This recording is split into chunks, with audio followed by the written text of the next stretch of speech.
The media are monitoring the governments with former MI5 agent Annie Mashons, who's joining us live from Hamburg, where the Chaos Communications Congress, the annual hackers meeting, is taking place. From your hotel room, I think, there. Very good evening to you. Nice to see you tonight, Annie.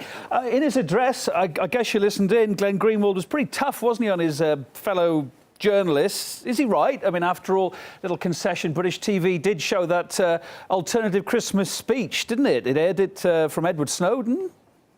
Well, they did, yes, but there has been a concerted turning of a blind eye by most of the national media in the UK since Edward Snowden came out. And there are a whole range of different mechanisms that the government and the intelligence agencies can use to control the media within the UK when they're reporting on spy stories, not least things like the Defence Press Advisory notice, which is self-censorship by the media, as well as threatening them with prosecution under the Official Secrets Act, as they did with The Guardian, and prosecuting individual journalists. So there has been a woeful lack of meaningful discussion, not only within the British media, certainly, but also the British political classes. And it's interesting that, as you say, I'm in Hamburg. I'm going to be talking at the CCC tomorrow night about these sort of issues too.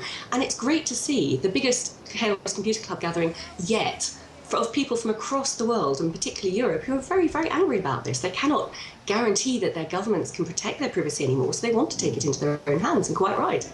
As for the list of leaks that sparked all this debate in the first place, Greenwald has also promised more revelations to come.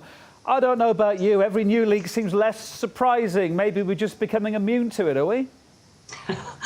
I hope not. I think the sheer scale of what Snowden has disclosed, I mean, he's done the world a service, and he sacrificed his own way of life for that too. I think that there will be more and more serious revelations coming out. We've only seen the tip of the iceberg.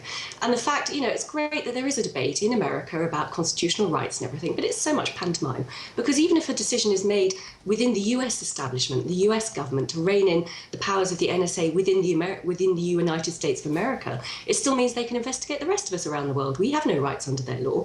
And then, of course, their partners like the British GCHQ or European intelligence agencies can still spy on the US citizens and give that information to the NSA. So what we're looking at is a panopticon, a sort of dystopic Orwellian surveillance system which has gone global. And this is why protecting our own rights, protecting our own privacy and taking that control into our own hands is so key. I mean, Snowden says he's satisfied with the job of what he's done now. Do you really think he's going to come out with anything more?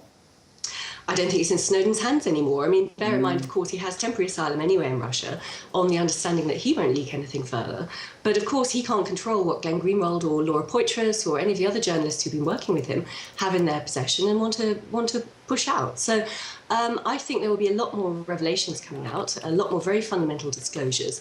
And as I said, we've just seen the tip of the iceberg. I think it's going to get horrendous what we learn over the coming year about how our basic privacies, our basic freedom, our basic free media to think freely and to speak freely has been eroded by this global spy panopticon. Former MI5 agent Annie Mashons, I could talk to you about this for an hour and a half and more, but I'm afraid we're out of time for now.